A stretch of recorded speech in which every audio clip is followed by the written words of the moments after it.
Welcome to the Uplift Millions show. My name's Aloko Padarai. I'm a growth shift coach for leaders and entrepreneurs around the world who care about uplifting humanity, making a positive difference. And these are all leaders who have overcome major things in their lifetime and are committed now to creating positive change.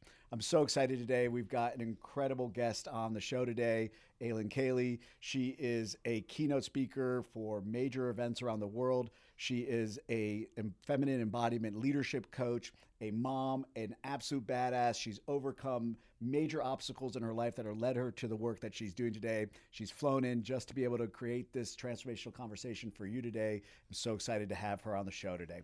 Alyn, welcome. Thank you. Thank you for having me. I'm so excited. Oh, it's my honor to have you here. Let's dive right in. You're doing really powerful work with women. You and I have been on this journey. I've got to witness, wow, lady. Like the shifts that you've made in your own life and your commitment to women is just absolutely extraordinary. Can you tell us a little bit about, what is misunderstood in women's healing journey, this kind of notion of healing? Women have always been taught we need to be different. We need to change ourselves and fix ourselves in order to be deemed worthy. If you look at culturally, if you look at diet culture, which literally tells women, this multi-billion-dollar industry says, you have to erase who you are, you have to shrink your body in order to fit in. So women have stayed small and they've learned that in order to be somebody that people look at as worthy, they have to fix themselves. They have to change themselves. When true healing is unbecoming all of that and remembering who you are and were before the world tried to change all of that, because that is your genius. That's what makes you unique and special and what makes you you. And I think women lose sight of that because media and cultures and our masculine dominated society are just inundating us with this change, fix, do this, shrink, get bigger, get smaller, fill your face with Botox, fillers, do all these things. Be small. And that's what your value is. Right after my son was born, I wrote a poem one night, late at night, that was called Milking Millions on the Backs of Women's Self-Doubt. It was about 13 years ago. And industries are born on women disliking themselves, thinking there's something wrong. Oh, yeah. And so I really love this piece about this fixing. You have a take on, where does it come from, this generational trauma piece? Like, what is that's being passed down? Yeah. So they're doing studies now that say that we carry trauma for up to 9 generations in our body. And there's this incredible book called It Didn't Start With You, and it dives deep into that. And essentially, not only are you carrying the trauma of your life from your childhood, but you are carrying the generational trauma of your bloodline. So anything that individuals in your entire ancestral lineage went through, you're carrying that with you. And it's through that trauma that lives in your body that adaptive behaviors are created, mindsets, certain patterns, certain stories. I've had experiences where I've realized through meditation when I've had fears about things or self-doubt, it actually had nothing to do with me. It wasn't even my experience. I'm carrying the anxiety of my grandmother who never felt good enough to be able to go after her dream. And it's really profound. But the most powerful thing in that is, one thing I tell women is, it starts with you and it ends with you. So the work starts with you, but the generational trauma ends with you. That is the power of you. You were the individual in your lineage that your ancestors prayed for to finish the work. Ooh, say that sentence again. You were the individual in your ancestral lineage that was prayed for to do the work, to break the chain, to be the chain breaker. There's this idea that has been handed to me, which is it's not your fault, but it gets to be your responsibility. Right? And this idea of 9 generations, sort of these hand-me-downs. How can a woman begin to sort of awaken? And you mentioned adaptive behaviors. Can you just, for someone who may not know exactly what that means, how does she know if that's what's going on? Can you cue her in a little bit? Yeah. When you find yourself making decisions that don't feel good for you. So, for example, Yep. So a big one is staying in a relationship when you know it's not working or it doesn't feel good in your body, or there's so many red flags, yet you continue to have this belief system that if I just love them enough, then they'll change, or they will change for me, or it's going to be different, or I have to do X, Y, and Z to make this shift, when your soul and your heart and your intuition is telling you it's time to leave. That's an adaptive behavior where we have, codependency and toxic attachment styles and adaptive behaviors like me of, addiction and trying to numb yourself, trying to run. And then on the other side, this performance-based validation. If I just push harder and if I accomplish this and if I rise to the top, then, I will be good enough or happy. Those are all these adaptive behaviors that we've learned that really is internal terrorism that disembodies us from the truth of who we are as empathy and love and, God's chosen children that have a powerful purpose on this planet. Internal terrorism. It is. It is. Just dive into that. Let people hear more about what you mean on that, because that just hit me in like such a deep way in my core. Yeah. I've literally never heard that language pattern. I'm a student of language patterns and the frequencies that they have. So I'm saying thank you to you right now because I'm going, oh, Alok, listen to what she just said. She just said something really important. And so can you just take us through like what your view on internal terrorism? Yeah. So when we are born, we're born as love. We don't know anything else from love as love. We have these unique soul codes that God or whatever you align with has imprinted in our DNA, which is our legacy, what we create, how we show up, our strengths, our giftedness, our, communication skills, our talents, all of those things. But we also have this desire to be seen, to be heard, and to be loved. And if we learn from a young age that in order to receive those things, we have to abandon ourselves, then we will continuously disembody and make misaligned decisions. And it creates this internal terrorism and wreaks havoc on who we are, because our soul knows. Our soul knows who we are, why we're here, because it's connected to divinity. So when we don't listen to that, and when we stray away from that knowing because of this fear, if they see me or if I make the decisions that feel good for me, I won't be loved anymore, then it's this total disembodiment, this act of internal terrorism. And that's what you see in this world with people in power, people in this toxic masculine role, where you see war created because people are disembodied. They're not living from empathy and love, which is the truth of who they are. And it's a war tactic that powers that be use. The more they make you believe, whoever they are, the more they make you believe that you need something outside yourself to fix yourself to something, right? For women, it's, diet culture, it's be small. Then the more you're going to lose sight that there is no separation, this illusion of separation, that we are all connected. There is this oneness. And when they disconnect you from yourself, then you feed into that, and there is more division. And so really this first ripple that you make in your life is the most powerful, is choosing yourself. It's this awareness that I'm being asked to go against the truth of who I am. And now I take radical responsibility for changing that understanding and shifting how I show up in my life to align with the truth of who I am and embody who God made me to be in how I show up every single day.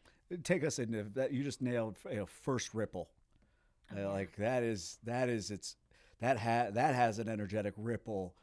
Hit me, and I want everyone to really hear, let them sink their teeth and talk to us about first ripple. Yeah. So your ripple is the legacy that you were put on this earth to create. And the first ripple is when you choose yourself. The first ripple is when you stop pretending to be someone that you're not. You take off the mask, you grieve the loss of the individual that has kept you safe for so long. And you start to meet this real, raw, naked version of yourself. And what scares women the most is looking at who that is and looking at all the ways in which she's abandoned herself, all the pain that she's endured, what she's overcome and had to witness, and having to really look at the way in which she needs to heal that, which is terrifying. And when you start to awaken and you start to choose yourself, The scariest thing I witness in women is the loss of relationships. The things that no longer serve you. Because once you wake up, there is no going back to sleep. Wake up to the truth of who you are. But I tell women, you can't create a new life living in the old identity that kept you small. Well, it's a clawing for tribe, right? We're so afraid of getting kicked out of the tribe. It's old, ancient stuff. And what you're saying here is you have to be, am I hearing correctly? Like you have to be sort of willing to speak. You want to speak into that? Yeah. You know, I've had relationships dissolve of 15 years, 20 years, and it's scary because there's a lot of shame. And what shame says is when I make the decision that feels good for me, when I'm seen in the truth of who I am, I will no longer be worthy of love. Right.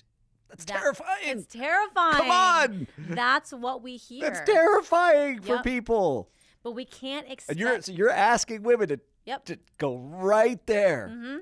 Right there. Take that like radical responsibility and take bold action, because you can't expect these people that have kept you small to grow at the same rate that you desire. You know, and what happens a lot of times when we kind of stand up for ourselves is others project their own fear and anger onto us, because what's happening is when we begin to outgrow those old stories and those old adaptive behaviors, the people that were along the ride for those behaviors with us, they become triggered.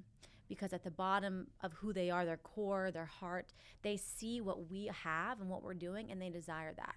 But they're not ready to let go of their old ways. So it comes out as anger and rage and narcissistic tendencies and guilt.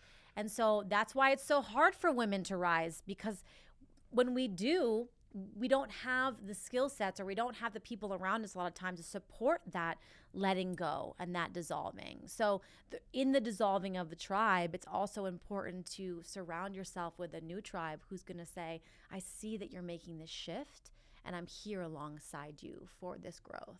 And I imagine, you know, having a coach or a mentor or guide, and we'll get into sort of your style and how you do that, but is part of a really courageous, you know, I always say you only need one person.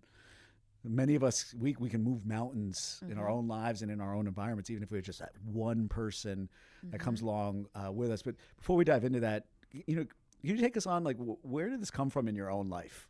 Like, like, people can see this amazing person, and you're standing here in your leadership, and you're doing powerful work with women. You coach these extraordinary, but you know, what led to that? Yeah, well, honestly, I shouldn't be here right now.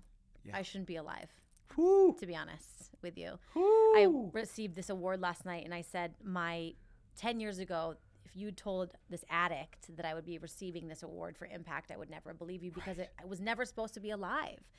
I grew up in an environment where I was made to feel small.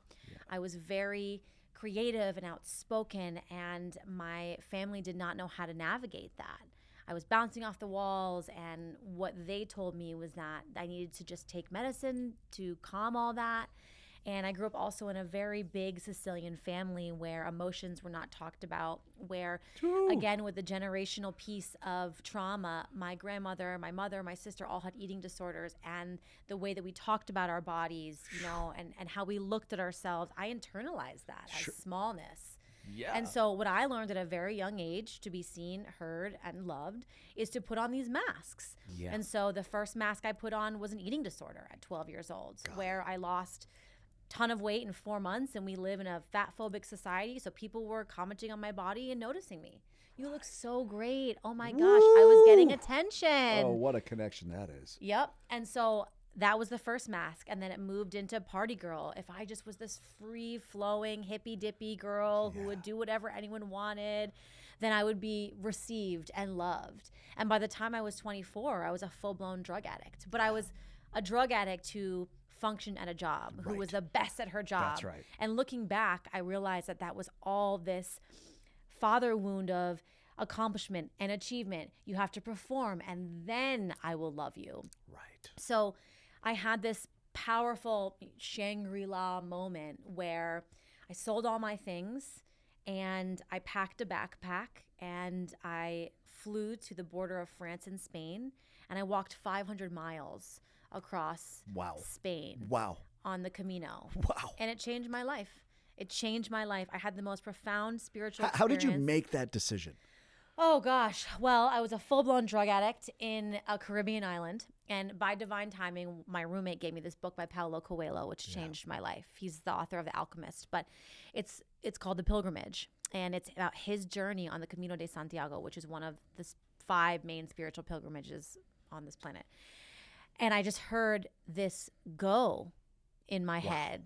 And I said, okay. Yeah. There's nothing left for me here.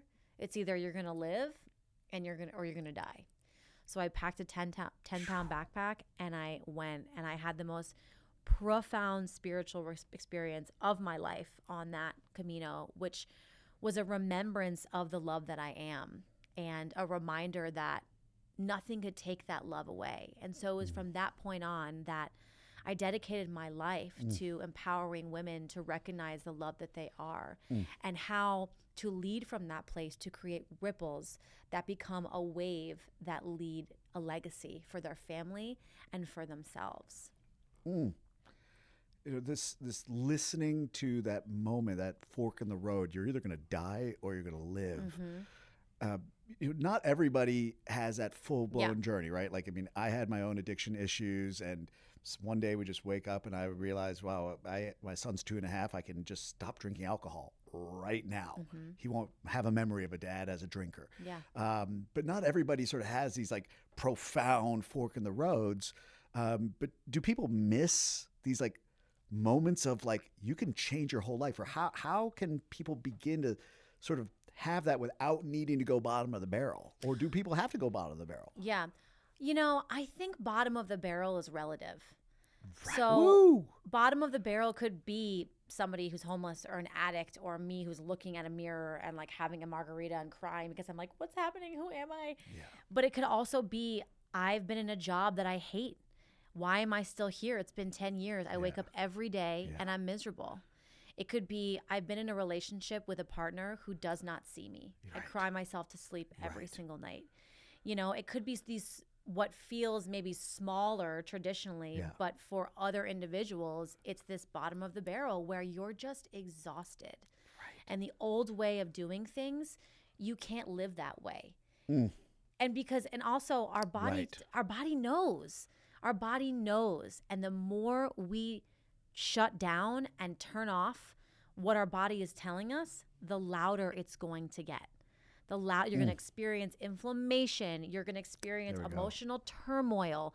You're going to experience all this mindset, this brain fog. You're just going to show up to life and feel stuck. And the number one reason is self-abandonment. That is the only reason. The only reason. Go right into that. I was literally going to ask you, would you say, is that the core wound that you feel most women are experiencing? Or there's a lot. Yes. So the 5 core wounds are rejection, abandonment, betrayal, injustice, and humiliation. So I find for women, it's rejection and abandonment. Yes. There is a lot of betrayal, especially if you grew up with caregivers that never really took care of you. You had to become the parent. You were the peacemaker. They didn't keep their promises. There we go. But with all of these, what women are really learning is a lack of self-trust. I can't listen to my intuition. And if I hear my intuition, I can't make a definitive answer because I'm so terrified that if I do, I'm not going to be affirmed, validated. People are going to leave me. I'm not going to be good enough. No one's going to love me. And so a lot of what women carry is this people pleasing as a result. I have to be everything for everyone. I have to be mom. I have to be bounce back after I have a baby. I have to be sexy. I can't be too much, but I have to be everything for everyone else. I can't be emotional. I can't be cold. Like, it's this, women are just under this microscope constantly. And that's why this new paradigm of leadership is erupting, because women are tired. Women are tired of living in the house that was never built for them anyway. They want to live from aliveness. They want to lead from this awakened understanding of who they are, from clarity, from presence, from slowing down, from rest, from creativity, from nurturing, not this push, force, go, do, show up, performative based, analytical way of doing things. Whew. And so that's why I'm creating these rooms. Amen. Preach, build it, they will come. Self-abandonment. For someone who may not understand what that is, what is your take on that? So people can go, oh my God, that's me. Yeah. And I want to say one thing real quick. You've said something for everybody watching. I want them to hear this. You named that you were functioning in your addictions. People can think bottom of the barrel is like somebody with their mouth on the gas pipe of the car in the garage. Oh yeah. Right? It's like, no, actually it's like, this is what functional looks like, but behind the scenes, there's all this self-abandonment, all this stuff going on. So I don't want people sort of like, it's okay to begin to go, maybe that's me. Maybe that's me. Oh my God. So what is this self-abandonment thing? Because I know that was a relatively new term to me, and I'm in my 40s, right? And thankfully I've begun to go, oh my God, I do that. Oh my God, I do that. So what is it? How do people understand what it is, and how's it holding them back? It's choosing everything but yourself. Yeah. And not listening to what you know is right for you. And I don't care if people say, what if I don't know? Everybody knows. There is a feeling. When something is not for you, when it does not feel good, you know. But we have all these old stories that come into our mind that make us stay in these behaviors and these patterns. Self-abandonment is not choosing yourself. It's not trusting yourself. And it's living a life that reflects that. You and I had I said the call that I just had before our time together, literally I was laughing because it was so just on cue for what I knew I'd be speaking with you. And I said to her, I challenge you to 6 words: speak your truth, comma, come what may. Speak your, I said to her, for the next 2 weeks, I want you to stop lying. I want you to say the truth, like no matter what, come what may. What do you think holds a woman back from like possibly being able to go for that? Being in the rooms that were not meant for her. Ooh. So being surrounded by individuals that aren't equipped to handle her next level evolution and her growth, and that keep her small and stuck. Surrounding yourself with those individuals that can challenge the decisions that you make, but also nurture this new level of yourself, or you just saying yes to yourself and trusting your intuition is really what catapults you into that quantum level growth. But there's fear, right? Because it's all we've known. This is the only paradigm that we have really grown up underneath for so long, this old way of thinking about how women should show up and should lead. So there's fear. There's fear of, who's going to love me? Who's going to see me? Am I going to have a job? But what I tell women is that fear is actually your intuition. So there's safety fear, like, don't do this. Sure. But then there's this fear of, if I say yes, then who do I get to become? And so I tell women, fear is one of the most powerful tools you can harness in your growth. Because what fear says is, this is a full-bodied yes for me. I just can't see beyond my old patterns. But if I listen to this and I tiptoe the edge of this canyon and look down and I trust fall, that's when the explosion and the expansion begins to happen, because I trust myself so much that I know that no matter the decision that I make, I'm self-resourced, I'm held, and that it is taking me in the direction that I want to go. How can they get over the fear? Or is it that they transmute it? What's, because there are women that are going to hear this and go, this all sounds great, but I can't do it. I'm fucking terrified. Yeah. She's sitting there and she's calm as can be on this thing, but I'm quaking in my, they're probably sweating listening to you. Yeah. Right? What do they do with that? Yeah. So there are these little children that are living inside of us. Boom.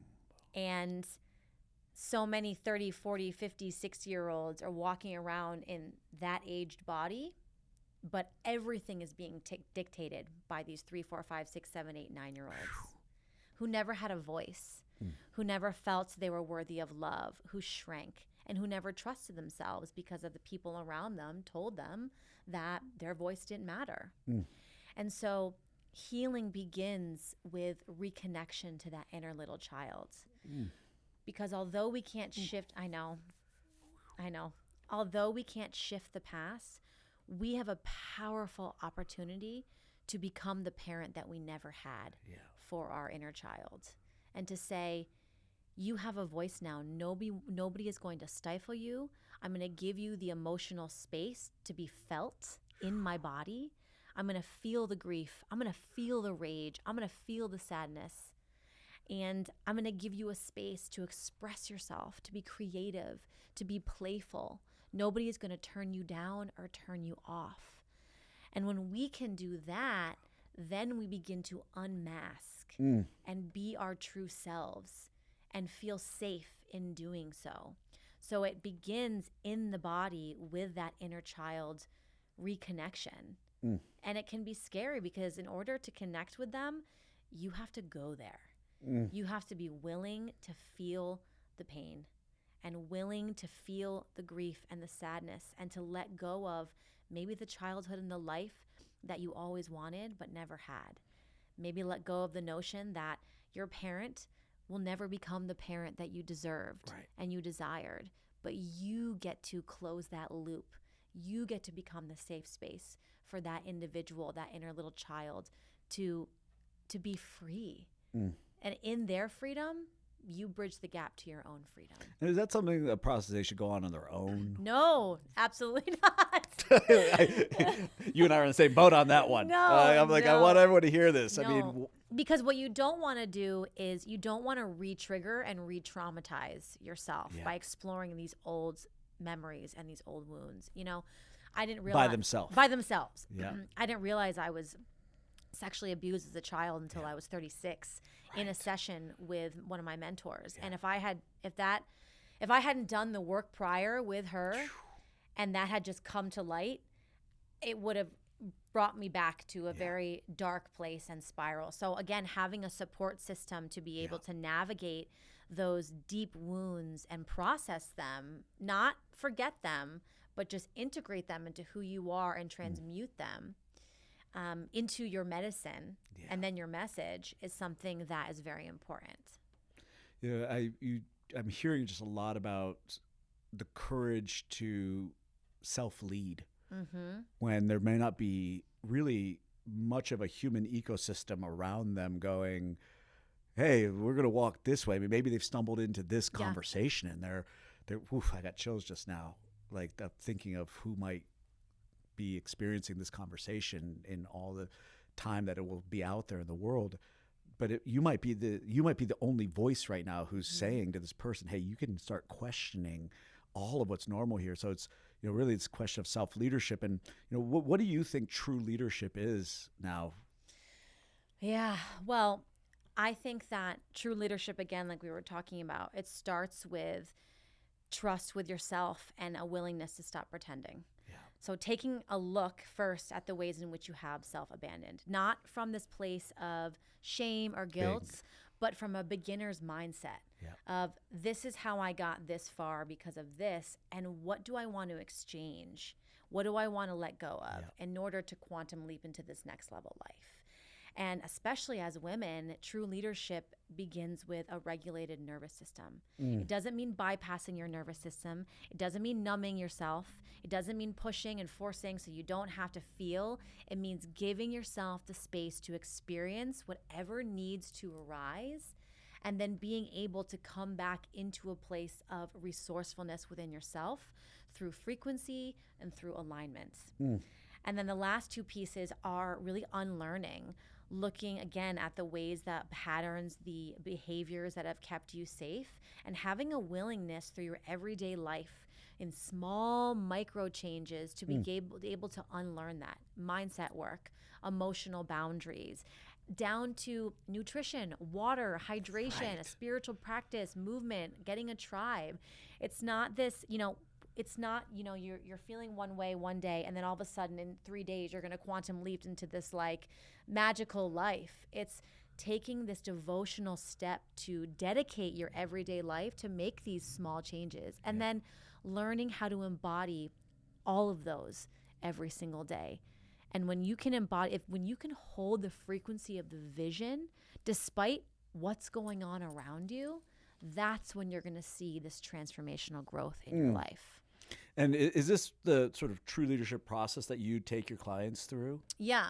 So my process really begins with looking at your core essence, who you are, how you've learned to live thus far, the stories, the patterns, the mindset, and really beginning to come back into an honest conversation with who you are. Most women have never even asked themselves, what are my needs? What are my desires? What do I want? What can I imagine in my life? We're so exhausted from carrying everybody else that we have lost sight of our deepest needs. We have lost sight of who we are. So looking at that, and then looking from that place, having a clear understanding of who you are, looking at where you want to lead, how you want to show up. What are my unique gifts? What is my mess that became my medicine, which is now my message? And how do I go out into the world and birth this in a way that turns me on, that lights me up from aliveness? Yeah. When I was at that conference last night, someone said something that stuck with me so profoundly. It was, you don't leave a legacy for people, you leave a legacy in people. And I was like, the room, there was like not a, like there was like a, they couldn't even hear a pin drop. People were just on edge. Can you say that one again? You don't leave a legacy for people, you leave a legacy in people. Right. And this is the core of embodied feminine leadership. Knowing who you are, breaking the generational cycle of trauma, and instilling that same inspiration and love and empathy in others, creating the room, building the table for others to come sit at who felt like misfits, who never felt like they fit in, and saying, I believe in you. And you are here for a purpose that is far greater than you. And it's through your embodiment of who you are every day. That's what instills a legacy in individuals.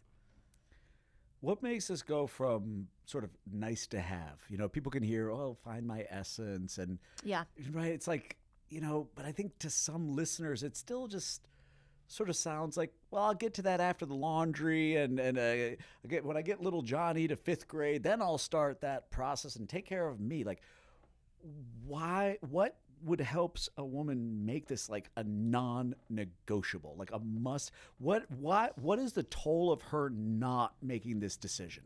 Living a life of regret. And why is that a problem? Because you're going to wake up one day and you're going to look back on your life and you're going to realize that you wasted time on not doing the thing that fulfilled you the most. And for what? And I don't know about you, but I don't want to live a life of regret. And not only that, now I have a son. Boom. And so, even if you don't have children, just the people you meet in your life, there is someone outside of myself that I'm accountable for, and who, if it doesn't stop with me and I don't do the work, is going to continue within my bloodline this trauma, this making themselves small, this mistrust, this self-abandonment. And so I'm taking radical responsibility as a conscious leader living above this line to say, I need to do the work so that it ripples out into this world and makes an impact, because it's not about me. It's not about you. Boom. It's not about others. It's about how we come back to that collective oneness and dissolve any illusion of this separation through doing the work.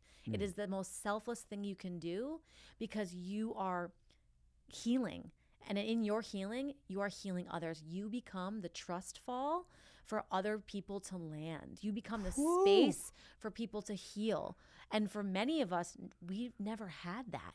So imagine when you get to be the person that gives others permission to be themselves in this world and to make an impact. You know, you really nailed something. You know, there's a lot of people that I talk to, let's say mothers, who may be resistant to prioritizing themselves, putting themselves first. And then I'll say, well, do you have a daughter? And they'll say, yeah. I'll say, great. What do you want her learning? And all of a sudden they're like, right. It's like, okay, model it. Yeah. Model it. Yeah. It's like, stop passing it along. Stop handing it down. Yeah. Stop showing her what, not a woman not prioritizing herself looks like. Yeah. Cut it out right now. Yeah. Start today. Don't lament that you hadn't. Right? Go for it now. With these new spaces that you want to create and the work that you're doing, what's the mission and the movement that you see unfolding over the next couple of years? My motto is, when women rise, generations flourish. And so my goal is to create these inclusive spaces for women to come and unleash their giftedness and their power and their voice, and be the voice for the voiceless in their bloodline, so that they can break that generational cycle, but also inspire other women to do the same.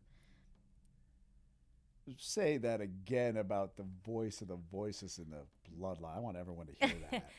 They become the voice for the voiceless in their bloodline and their lineage. You know, All the women that... all the women, say it. all the women, especially for women, our bloodline, our, matriarchal bloodline, they had the story, but they might have not had the power because of oppression. And what we do is we give their voice breath. We breathe life into their story that becomes ours. And we lead from aliveness, and we finish the purpose that we were set out on this planet to do, which is really, a piece of their purpose. They chose us. You were chosen. I was chosen. It is not a mistake that we are here. And when you think about that, if you're listening, you are a miracle. The fact that you are in your body at this moment, at this time in history, the place that you're living, is a miracle. That is not by chance. You have a purpose that nobody else on this planet can fulfill. And without it, there is a rift in all space, time, quantum physics. We need you. We need you, because a lot of people are asleep right now. And we need you to wake up and do the work to bring us back to love, just by being you. Just by being you. It's your birthright. It's your birthright.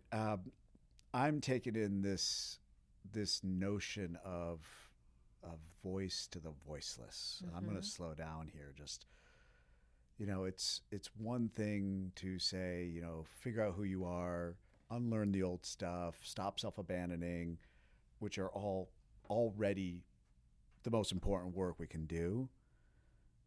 But something just happened inside me around it becomes almost a duty. Do you want to speak to that? Yeah, it absolutely is, because you carry their stories within your DNA, but you were given the strength to break the chains and finish that story by being who you are. And, I have this imagery. I didn't bring it in, but it's this bowl of water that has the stones in it. And every time you drop in a stone, it has this small little ripple.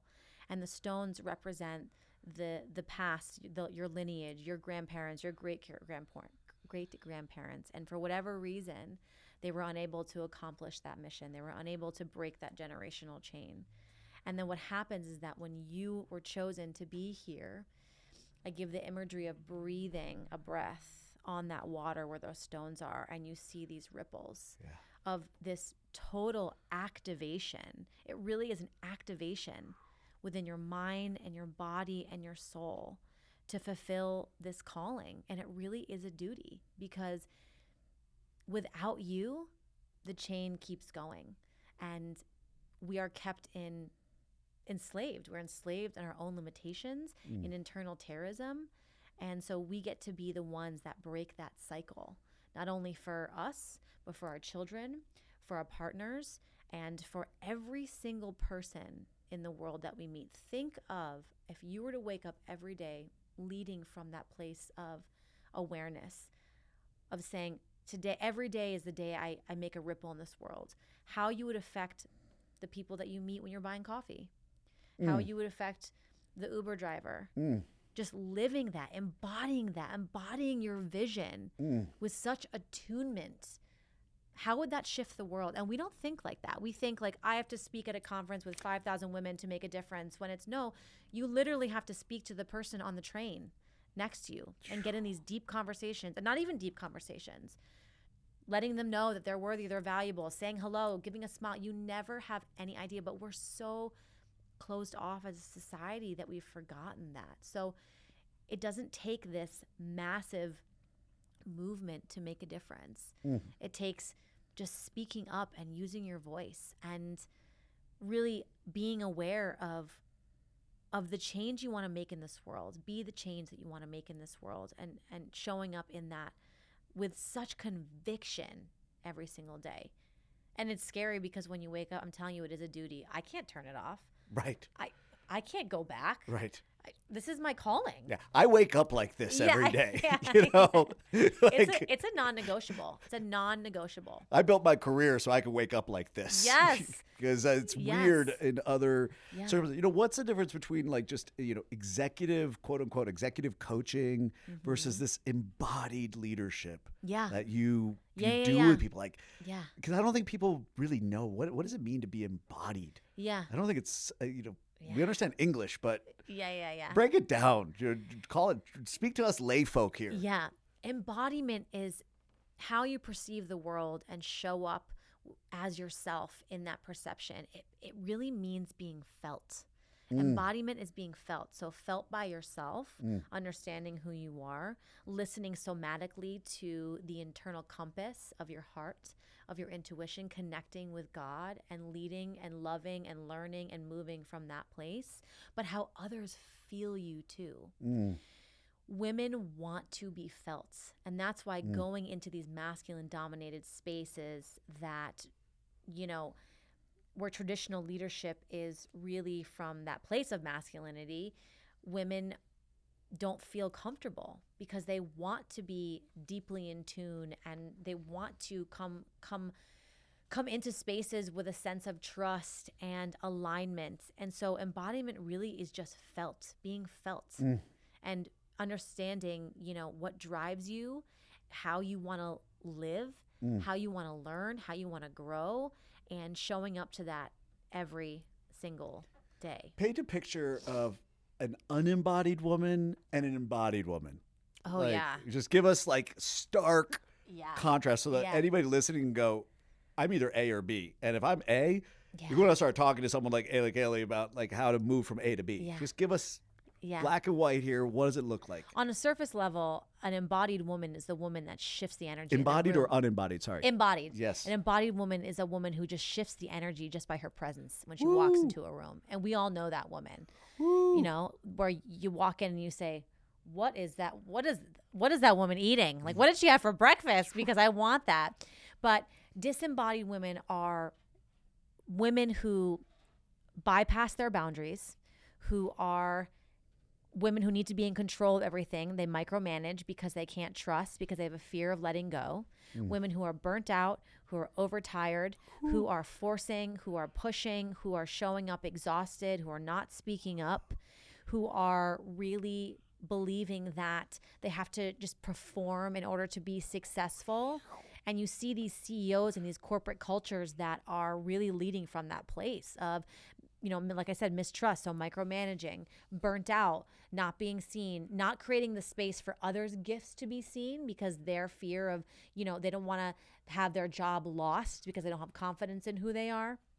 Whereas embodied women see that life moves with them, through them, as them, for them. And really it's moving away from this victim mindset. Boom. Unembodiment is life happens to me. Boom. I am the victim. Boom. Everything is everybody else's responsibility or fault. Boom. And I'm just going to sit here and wallow and feel sorry for myself. Whereas embodiment is life moves through me. I'm working, co-creating a life alongside a greater, you know, source. For me, it's God. Sure. And having the confidence to say, my boundaries and how I want to live are non-negotiable. My vision is a non-negotiable. Boom. So how do I show up as that vision every single day in my choices, in who I allow in my life, what I consume, not just food, but other people's energies, media, news, what you're listening to, how I speak. People don't realize when they say certain things, they're speaking prophecy over their life. Boom. When you're singing certain lyrics to a song, you're speaking prophecy over your life. Boom. An embodied woman knows all of that. And so she is very, very, very choicey on how she lives. And it's a non-negotiable. And I'll share a story of, how this kind of plays out in one of my relationships. So I'm in this space of connecting with women, reaching out to women that I don't know, which you were like, Alyn, I can tell you, if you reach out to women, one person a day, your entire life's going to change in a year. And I was like, I'm on it. So reaching out to these women, and I'm having all these amazing connection calls. And I reached out to this very high powered woman, and her response was, hey, the next couple months, I have a lot going on. I'm moving my family to Costa Rica. And right now, the bandwidth that I have is to reserve my time for my clients and my family. And so old Alyn, victim Alyn, disembodied Alyn would say, well, who does she think she is? Oh, do you think she's better than me? She can't make space for me? Shoot. Embodied Alyn at that moment, which this was recent, was snapping my fingers saying, wow, that is embodied feminine leadership. Right there. Being so secure in who you are and not afraid to say, this is what I'm available for, because your energy is currency. Your presence is what is the most important, and how you show up. And the fact that she was so clear on what she could hold space for. That's right. And so clear on the vision that she was committed to in how she lived her life.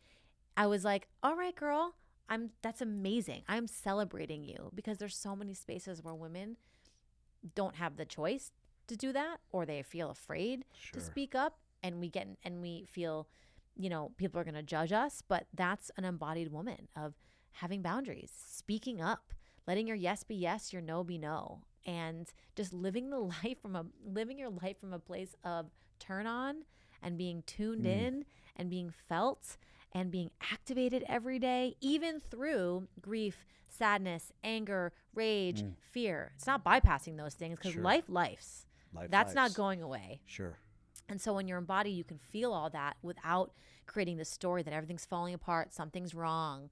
Again, life moves through me, as me, with me. And so taking everything you're experiencing that and integrating that into how you be every single day. Do you feel that, first of all, I think what I'm hearing you say is that this is a decision. It's not like there's perfect timing and the sky opens up and it's, here's my moment to go from unembodied. Like it's having an awakening, maybe by listening just to this conversation right here, going, oh, wow, that's a choice. It's a choice that's available to every woman. Do you believe it's the single most important choice that a woman can make in her life? Yeah. Yeah. And it starts with simply asking yourself, how do I want to feel? And what are the things in my life that are deterring me from feeling that way? That simple. And then all of the fear that arises with, holy shit, I've been doing all the things that I don't want to do for so long. But then coming with this really powerful awareness and clarity so that you can take radical action on that. And shift that and move out of these old mental spaces of smallness, because you don't have to live there. You don't have to live there. You can live a life where you are turned on, where you're alive, where you experience joy and rage, joy and grief, sadness and ecstasy all at the same time, without something having to be wrong or something having to be fixed, but just using it to just experience life and the beauty of life, and just to be a witness of what's possible when you give yourself space to do that, versus numbing, bypassing, shutting down, storying your way out of it. So, yeah. You just named about 5 reasons that a woman would sabotage. Oh, yeah. Can you dive a little bit more in so someone could really go, wow, I sabotage exactly in those ways? How does she sabotage her pathway to this epic, extraordinary life? By not doing the thing.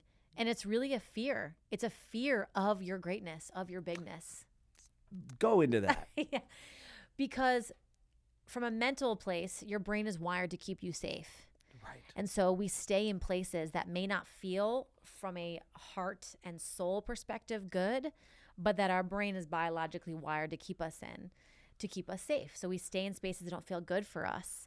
So, when we give ourselves permission to go big, we're going to experience the fear. But the fear is not of it's what you have to let go, but also it's the fear of who you get to become. So saying, if I leave this relationship and I actually say yes and everything does fall into place, like what would that mean for me? Because we can't even picture that. Right. So many women are so disconnected from that. But when you can fully recognize that that is the gift, when you say no, when you walk away, when you release, when you make powerful decisions, that's where you can take action, because you experience this glimmer of hope.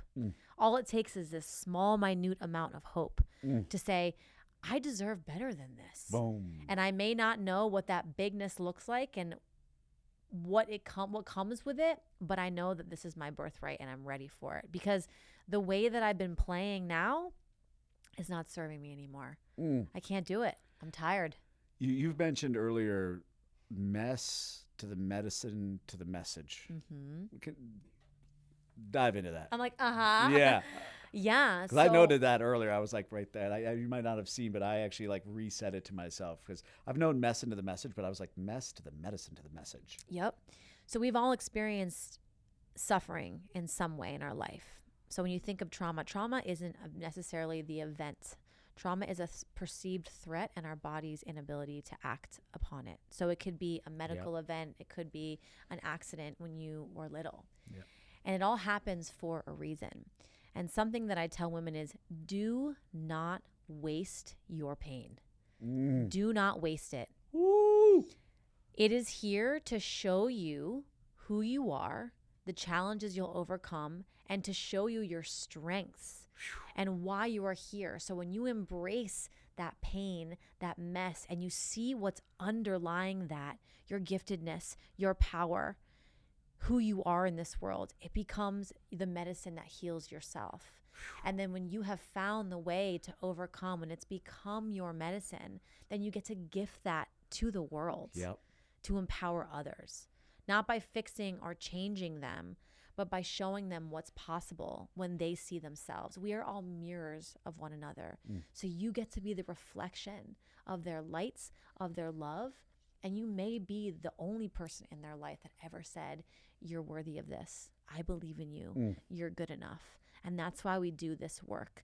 But it's sitting with that mess and not wasting it, because it's there to show you something. And then that becomes their message.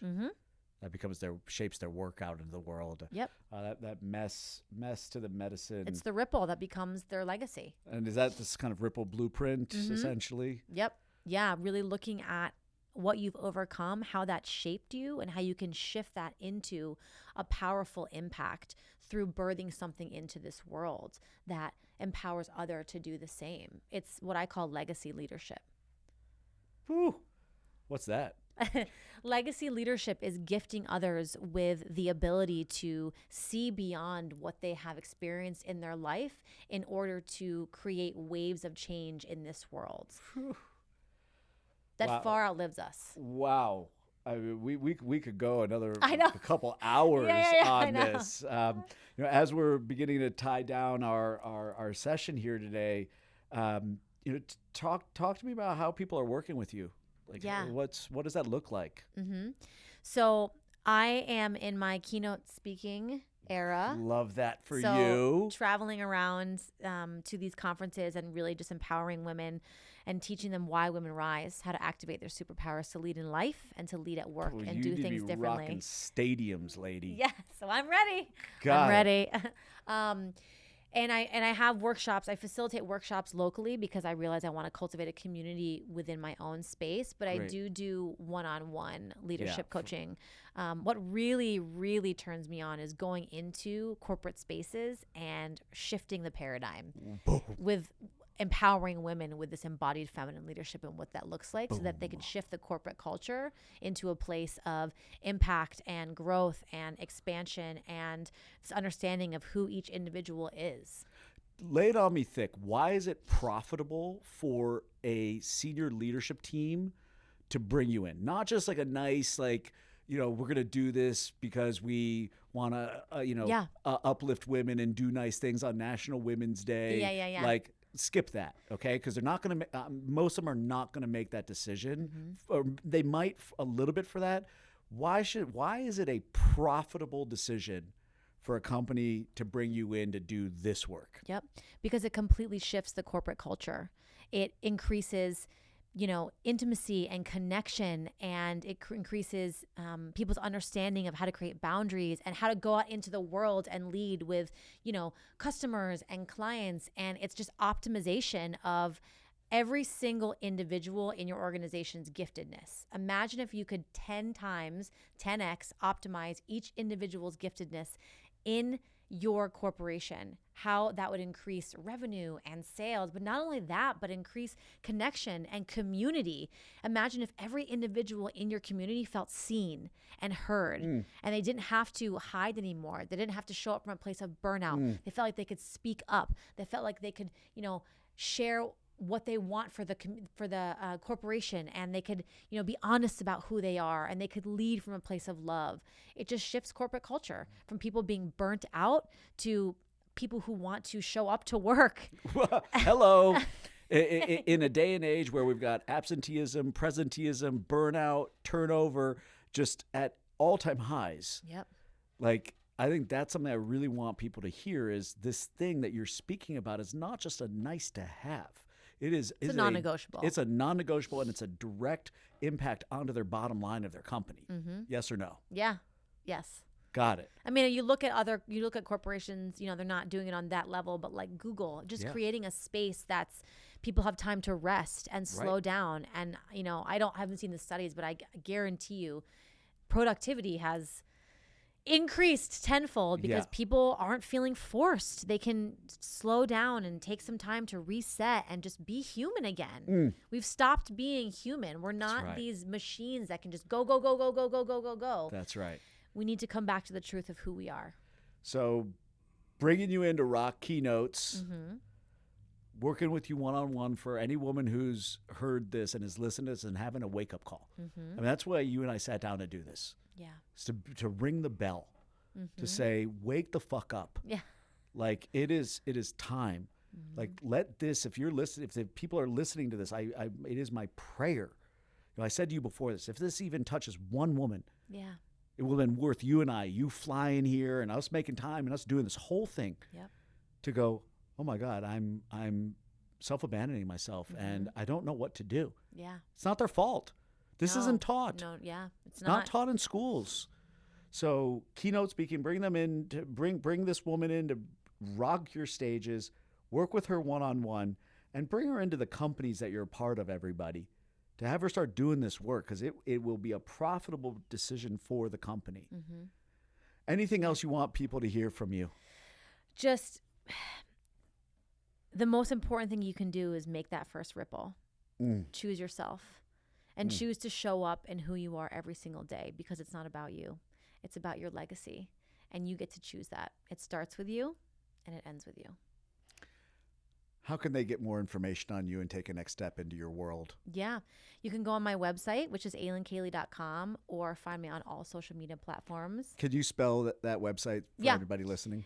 alyncaley.com. And then that's my name on all social media platforms. The work you're doing in the world it's timely, it's important. We've got so much in the political space going on that is really calling forward. As a result of people not doing this work. Mic drop. As a result, I mean, we're literally seeing it on full display, right? Trauma and all the things on full display.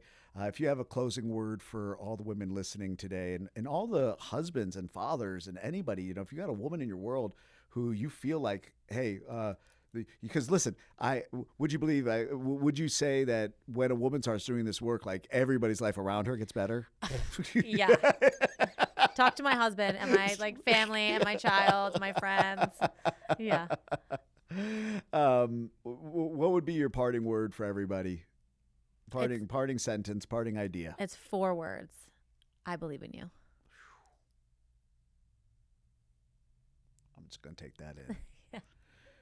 Alyn, thank you so much for being here, and thank you for the light that you are in the world and for the work that you're doing and the stand that you're taking for women to have a future that just was never written by many of them, and that being the voice of the voiceless in their lineage. Wow. Thank you so much for who you are. Thank you for having me. It's my honor. We're good. You gonna look at the camera and shut her down? Thank you so much for being here. Thank you for an incredible show. I'm on such a bliss moment from this whole conversation. It's an absolute honor to have you with the Uplift Millions family and all the work that we're doing. It's an honor. We'll see you on the next episode.